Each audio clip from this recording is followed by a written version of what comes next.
Ito pa isang balita. May pantapat tayo dito sa balita na to. Yan na yung sinasabi nila kanina na yung Office of the Solicitor General naghahain ng ng kanyang plea o pleadings diyan sa kanyang protesta o ano ba tawag dito. Naghain siya ng tawag dito sagot o inuutusan niya o nagre-request siya sa Supreme Court na wag i-grant yung TRO na nire-request ni Bato de la Rosa. O yung OSG, si Bernabe ba yan? Bernabe. Basta yun. O yan din yung humiling sa Supreme Court na si Maria Ressa na guilty na sa tax evasion tax evasion hindi pala. Guilty na sa cyber libel, guilty sa libel. Gusto niyang ipa-reverse yung decision ng Supreme Court. Alam na this. Syempre, hindi ko I expect this from the Solicitor General. Kung yung mga congressman, senador nga, putang ina, aso ni Bongbong, ito pa kayang Solgen. Pakinggan natin kung ano tong sinasabi ng Solgen. Niit ng Solicitor General sa Korte Suprema na isang pugante si Senator Bato de la Rosa na dapat arestuhin. At live mula sa Maynila, nangunguna sa balita si News 5 Justice Correspondent Camille Samonte. Camille, ano ang mga argumentong inilatag ng Solgen sa Korte Suprema?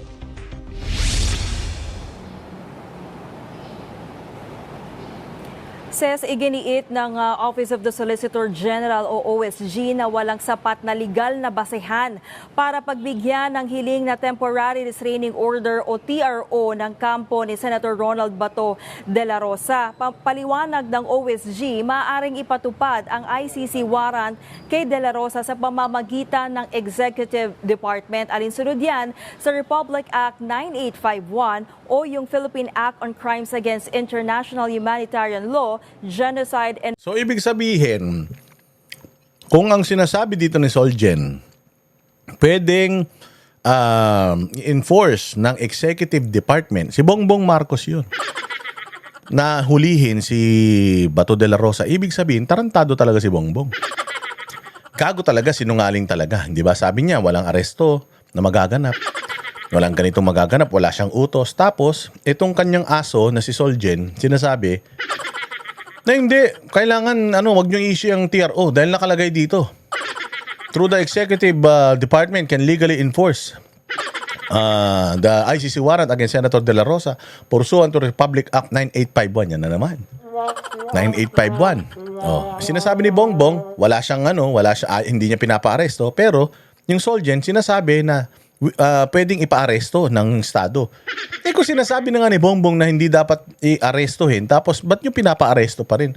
Ibig sabihin, pinaglalaruan na naman tayo nito ni BBM. Hindi na bobo tao, katulad niya. Kaya nahuhuli sila ngayon na talagang ang may pakana ng lahat ng ito, pati yung pagsugod dyan sa Senado, si Bongbong Marcos kahit anong deny niya. Ito, may mga ganito sila. Bakit i-challenge ni Bongbong Marcos yung TRO ni Bato de la Rosa? Hindi mo pwedeng sabihin na walang utos ni Bongbong niya. Ano yan? Maniwala ka? Ito si Bernabe. Kung ano apelyido nito. Hindi inutusan niya ni BBM. Asus! Other crimes against humanity. Sa Section 17 ng naturang batas, pinapayagan ang mga otoridad na isuko ang isang akusado sa isang international court kung may gumugulong ng investigasyon dito. Hindi rin... Yun nga yung sinasabi ni Marcoleta kanina, considering this one is okay, considering na meron pa tayong legal bind sa ICC. Wala na nga. Hindi na nga tayo member state. Ano ba? Malis na tayo nung 2019. Magkakaroon lang ng visa ito kung meron pa kayong legal bind or meron pa kayong treaty. Wala na nga. Bakit ba pinipilit nyo pa? Wala na nga. Walang hiya. Mamaya, papakita ko sa inyo kung bakit. Daw kailangan ng hiwalay na warrant of arrest mula sa lokal na korte para arestuhin ang... Sabi, hindi na daw kailangan. Hindi na daw kailangan ng local court. Nakalagay mismo sa Rome Statute na kailangan ng local court.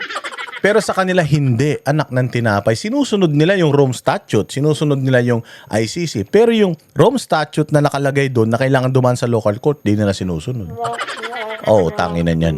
Parang mga ulul talaga, di ba? Senador, gate pa ng OSG, hindi pwedeng gamitin ang parliamentary immunity gaya ng protective custody ng Senado bilang panangga sa pananagutan. Ang problema nga, Senate of the Philippines, ICC, hindi naman part yan ng Pilipinas, ni wala tayong treaty dyan.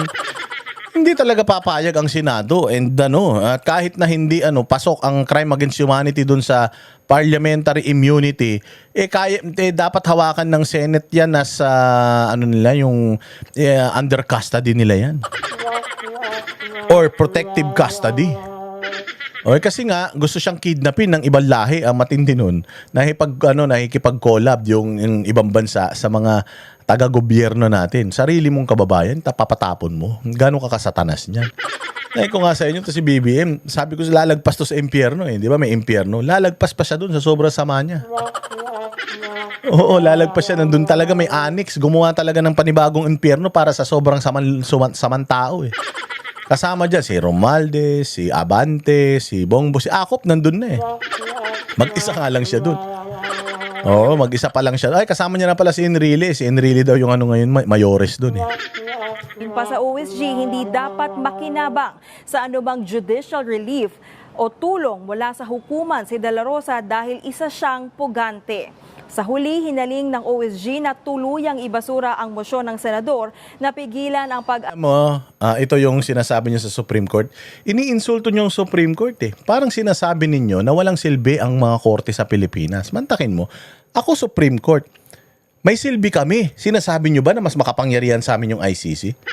Kaya nga kung ako sa Supreme Court, maglabas na ako ng TRO kagad kung ako sa Supreme Court, maglabas na sila ng mga resolusyon Doon sa mga unang mga certiorari na ipinasa sa kanila Kasi sinasabi ng OSG dito na si Bato de la Rosa ay may pananagutan sa ibang korte. Sa amin wala Wala siyang pananagutan sa amin Chinek namin yung records, walang nakademanda walang kaso na nakademanda kay Bato. Dito niya ginawa yung krimen Dito niya ginawa yung krimen. Dapat may korte dito na pinagsampahan ng mga kaso na yan kung talagang matibay ebidensya nyo. Iba't wala. Para sinasabi ninyo, si Pangulong Duterte, Davao Death Squad. May final kahit isa na linking si Pangulong Duterte sa Davao Death Squad. Wala. Kasi walang ebidensya. Ganun din dito kay Bato de la Rosa. Filean nyo ng kaso sa Pilipinas. Wala tayong pag-uusapan kung ako ang dito, ang korte dito. So are you saying, Solicitor General, that the ICC is superior to Supreme Court here in the Philippines? Di sana sila na nag-Supreme Court. Kaya nga tinawag yan na the court of last resort. Kasi kapag ang isang korte sa isang lugar refuses to indict these people na nagkasala sa karapatang pantao, human rights. Lumabag sa human rights, saka katatakbo sa kanila. Hindi pwedeng tatakbo ka ron nang wala ka pang ini-exhaust na lahat ng mga legal remedies mo dito sa Pilipinas kung saan nangyari yung krimen. Tatangan nyo naman.